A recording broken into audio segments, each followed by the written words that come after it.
Excella Education Study in USA assured scholarship. Contact 9881 నమస్కారం. Bharatiya Janata party Telangana రాష్ట్ర అధ్యక్షులు కేంద్ర మంత్రి శ్రీ కిషన్ రెడ్డి గారి నేతృత్వంలో విజయ సంకల్ప యాత్ర తెలంగాణ రాష్ట్ర వ్యాప్తంగా చాలా బ్రహ్మాండంగా కొనసాగుతున్నది. మంచి స్పందన వస్తున్నది. దాదాపు 3-4 పార్లమెంట్ నియోజకవర్గాల్లో యాత్రలో పాల్గొనడం జరిగింది.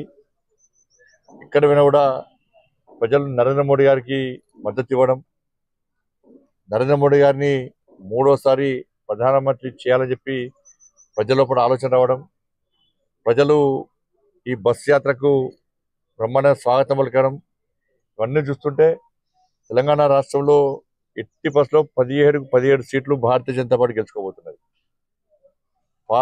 హైదరాబాద్తో సహా.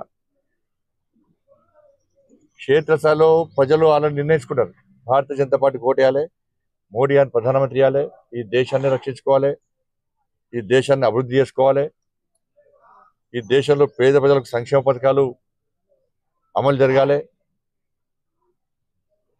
రామరాజ్యం ఇదే విధంగా కొనసాగాలని చెప్పి ఒక ఆలోచనతో ప్రజలు ఉన్నారు. కాబట్టి ఎట్టి బస్సులో ఇవి మోడీ ఎన్నికలు, మోడీ గారికి ఓటేస్తాం, పూర్తిగా ఓటేస్తాం, భారతీయ జనతా పార్టీని గెలిపిస్తామని చెప్పి ప్రజలందరూ విశ్వాసాన్ని వ్యక్తం చేస్తూ ఉన్నారు. అందుకే కేంద్ర ప్రభుత్వం, మన కేంద్ర నాయకత్వం 370 సీట్లకు పైగా గెలవాలని చెప్పి అయితే ప్లాన్ ఉందో తప్పకుండా ఇక సక్సెస్ కాబోతున్నది. ఒకవైపు బస్సు యాత్ర, దాంతోపాటు కరీంనగర్ పార్లమెంట్ నియోజకవర్గంలో ప్రజాహిత యాత్ర రెండో విడత కూడా ఇలా ప్రారంభిస్తున్నాం. మొదటి విడత రాజన్న సిరిసిల్ల జిల్లాకు సంబంధించి వేములవాడ, సిరిసిల్ల నియోజకవర్గాలను పూర్తి చేయడం జరిగింది. రెండో విడత ప్రజాహిత యాత్ర హుజరాబాద్, మానకొండూరు, చొప్పదండి, కరీంనగర్ ఈ నియోజకవర్గాల్లో ఈ యాత్రను మనం కొనసాగించే ప్రయత్నం చేస్తున్నాం. ఈ రోజు ప్రారంభం చేస్తున్నాం. మధ్యలో జాతీయ నాయకుల సమావేశాలు ఉంటే ఒక్కరోజు బ్రేక్ ఇచ్చి కూడా ఈ యాత్రను కంటిన్యూస్గా మిగతా నియోజకవర్గం పూర్తి అయ్యే వరకు కూడా ఈ యాత్రను కొనసాగించే ప్రయత్నం చేస్తున్నాం. ఈ యాత్ర కూడా గతంలో ఏ విధంగా స్పందించడం అందరికీ తెలుసు. నరేంద్ర మోడీ గారిని మూడోసారి ప్రధానమంత్రిగా చేయాలని చెప్పి ఒక లక్ష్యంతో ఈ యాత్రను కొనసాగిస్తున్నాం. ప్రజలు కూడా బ్రహ్మాండంగా స్వాగతం పలుకుతున్నారు. పెద్ద ఎత్తున కార్యకర్తలు ప్రజలు తరలి వస్తున్నారు. తప్పకుండా కరీంనగర్ పార్లమెంట్ నియోజకవర్గంలో కూడా ప్రజల ఆశీర్వాదంతో కార్యకర్తల నాయకులు కష్టపడి పనిచేస్తున్న ఫలితంగా భారీ మెజార్టీతో భారతీయ జనతా పార్టీ గెలవబోతున్నారు. కవిత గారు లెటర్ రాసిర్రు, సిబిఐ, ఈడీ చూసుకుంటారు. సిబిఐకి, ఈడీకి భారతీయ జనతా పార్టీ మాకు సంబంధం లేదు. వాటిని శాసించేటువంటి అధికారం భారతీయ జనతా పార్టీ లేదు, కేంద్ర ప్రభుత్వానికి లేదు. అవి విచారణ సంస్థలు, వాళ్ళకున్న ఆధారంగా వాళ్ళు విచారిస్తారు.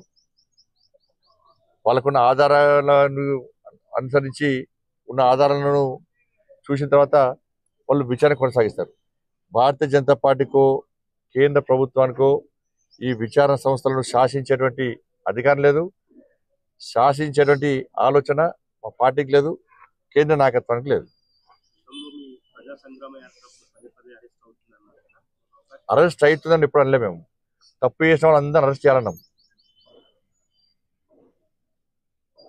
ఆమెకు నోటీస్ ఇచ్చారు కాబట్టి అప్పుడు ఆధారాలు ఉంటే చర్యలు తీసుకోవాలని చెప్పి అప్పుడు డిమాండ్ చేసినాం. ఎవరి మీద కానీ, ఒక వ్యక్తి మీద, ఒక వ్యక్తుల మీద కాదు, ఎవరి మీద కానీ ఆధారాలు ఉంటే తప్పకుండా చర్యలు తీసుకోవాల్సి తీసుకుంటుంది కూడా.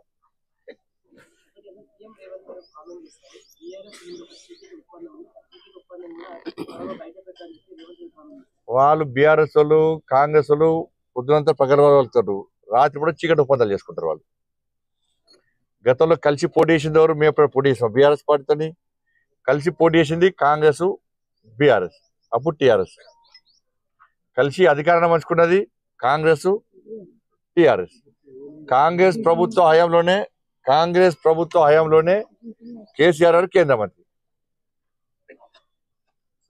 ఇద్దరు కలిసి పోటీ చేశారు, ఇద్దరు కలిసి బీజేపీకి వ్యతిరేకంగా ఆందోళన చేశారు, ఇద్దరు కలిసి మోడీ గారిని రాష్ట్రపతి అభ్యర్థిని ఓడగొట్టే ప్రయత్నం చేశారు. కానీ ఎవరు కలిసి ఉన్నారు? ఎవరు అధికారం పంచుకున్నారు? పోయినసారి గిదే మాట్లాడి మాట్లాడి మాట్లాడి మా కుంభం వచ్చారు. ప్రజలను ఈ మాయమాటతో అబద్ధాలతో నమ్మించి మళ్ళా అదే పందాన్ని కొనసాగించే ప్రయత్నం బీఆర్ఎస్ పార్టీ కాంగ్రెస్ పార్టీ చేస్తున్నది. కానీ ప్రజలు నమ్మరన్న విషయాన్ని వాళ్ళు గుర్తిస్తలేరు. అది వాళ్ళ మూర్ఖత్వం. అది వాళ్ళ మూర్ఖత్వం. ఇంకా అరిగిపోయిన రికార్డులకనే ఆ పాత పద్ధతిని కొనసాగించి బోర్లా బొక్కలు పడతారు రాష్ట్రపతి. బీఆర్ఎస్ కాంగ్రెస్ పార్టీలు ఇదే ఆలోచనతో ఇదే తప్పుడు ప్రచారం చేస్తే ఇలా బోర్లా బొక్కలు పడతారు గ్యారంటీ. ఏదైనా ప్రజలకు అసలు విషయం తెలుసు. అసెంబ్లీ ఎన్నికలంతా కలిసి పోటీ చేస్తామన్నారు. పోటీ చేసినామా? కలిసి కాంగ్రెస్ పార్టీ సమాధానం చెప్పాలి. కలిసి పోటీ చేసినామా? మళ్ళీ ఇప్పుడు సేమ్ అదే ప్రచారం. మేము 5-6 రోజుల పాట మ్యాక్సిమం సీట్లు అనౌన్స్ చేయబోతున్నాం. ఎక్కడ చర్చలు జరిగినాయమ్మాయి? మేము అనౌన్స్ చేయబో సీట్లు మా కేంద్ర నాయకత్వము పార్లమెంటుకి సంబంధించి తెలంగాణ పార్లమెంట్ నియోజకవర్గం సంబంధించి మొన్ననే చెప్పారు. వారం రోజుల పాట వీలైనన్ని సీట్లు ప్రకటించబోతున్నాం అభ్యర్థులు అని చెప్పి అన్నారు. ఇక పొత్తు ఏడు ఉంటుంది? నిన్న మా కిషన్ గారు చెప్పారు పొత్తు అంటే 2 చెంపలు వాయించమన్నాడు. నేనేమన్నా చెప్పుతో కొట్టుమన్నా. పొత్తు అంటే ఈ ఫుల్ క్లారిటీ ఇచ్చినాం. హై డోస్, ఎక్కువ డోస్తో క్లారిటీ ఇచ్చినాం మేము. బండి సంజయ్ ఓటమి భయంతోనే బీఆర్ఎస్ మీద విష ప్రచారం చేస్తున్నారని మాజీ ఎంపీ ఈరోజు కామెంట్ చేయడం జరిగింది. నెంబర్ 1 అని గెలుస్తాడా? పని చేద్దాం. మునిగిపోయే పడవ కాదు, తుఫాన్ను తట్టుకొని ముందుకెళ్లే పడవ అంటున్నారు. తుఫాన్ ఎక్కడ పడవ ఎక్కడది? దాన్ని ఎవరున్నారు? 3వ ప్లేస్ అది. బీఆర్ఎస్ పార్టీ 3వ ప్లేస్. 3వ ప్లేస్ బీఆర్ఎస్ పార్టీ. ఆయన పార్లమెంటు సభ్యునిగా కరీంనగర్ నియోజకవర్గానికి ఏం చేసాడో చెప్పాలి. ఆయన ఫస్ట్ ఆయన కరీంనగర్ నియోజకవర్గంలో ఏం చేసిండు? ఆయన వాళ్ళ పార్టీ క్యాడర్ని గుర్తుపట్టాడా? ఆయన పార్టీ నాయకులను గుర్తుపట్టాడా? ఆయన ప్రజలను గుర్తుపట్టాడా? ఆయనకి ఏం చూసి ఓట్లు వేస్తారు? ఆయనే పోటీ చేయడానికి వెనక ముందైతుండు. ఆయన నా గురించి మాట్లాడితే ఎట్లా? ప్రజాహిత యాత్రలో ఏ అంశాలను ప్రస్తావిస్తూ ప్రజల ముందుకు వెళ్తున్నారు? మేము గ్రామాల వారిగా అభివృద్ధి ఏం చేసినాం, కేంద్రం ఏం నిధులు ఇచ్చింది,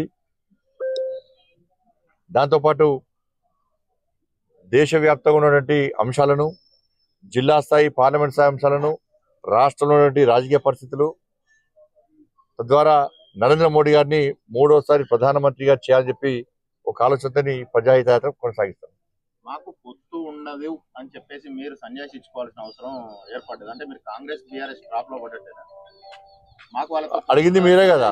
ఇప్పుడు మీరు అడిగిన క్వశ్చన్ అడిగారు, నేను ఆన్సర్ చెప్పకుండా ఏమవుతారు? బండి సంజయ్ దాటా వేసాడు, అది పొత్తు ఉంటుంది అంటారు మీరే. అనేది మీరే, రాసేది మీరే, చూపేది మీరే. ఇక మీరు అన్నప్పుడు సమాధానం చెప్పకుండా వెళ్ళిపోతే ఏమంటారు? బండి సంజయ్ సమాధానం దాటా వేసిండు, అందుకే పొత్తు ఉంటుంది అంటారు. బీఆర్ఎస్ పార్టీ ఎక్కడుంది? వాళ్ళు ఏం ఆడతారే? బీఆర్ఎస్ పార్టీ నాయకులు అంటారు కదా పొత్తుందని. మొన్న మా ఎమ్మెల్యేలే మేము పొత్తు పెట్టుకుంటున్నామని చెప్పని అన్నారా లేదా? మరి దాని సమాధానం చెప్తాము దానికి. ఇక చెప్పుతో కొట్టు అన్న తర్వాత ఎంతకంటే క్లారిటీ ఏముంటుంది దాని గురించి మాట్లాడదు. మీరు కూడా మేము కూడా ఇక ఫుల్ క్లారిటీ ఇచ్చినాం దానికి. ప్రస్తుతం పార్లమెంటు సీట్లు మా కేంద్ర నాయకత్వం ప్రకటించబోతున్నది. ఏమైనా కేసీఆర్ ఢిల్లీ పోతాడు, పోయిందా? పోతాడు, ఆయన సొంత పని పోతాడు.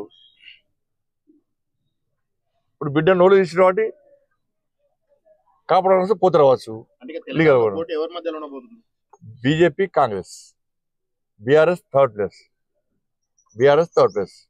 తప్పకుండా కాంగ్రెస్ పార్టీ నిధులు విడుదల చేయాలి. మీకు ఫైనాన్షియల్ ఇబ్బందులు ఉన్నాయంటే మేము కేంద్రం నుంచి నిధులు తీసుకొస్తాం, మాకు సహకరించాలి. మేము కలిసి ఈ దేవాలయం రాజకీయ కోణంతో చూడకుండా వేములవాడ కానీ కొండగట్టు కానీ ఈ 2 దేవస్థానాలకు నిధులు తీసుకొచ్చే బాధ్యత నాది. దానికి మీరు నాదంటే పేరు కోసం కాదు, రాజకీయాల కోసం కాదు, దేవాలయాలను చూస్తాం.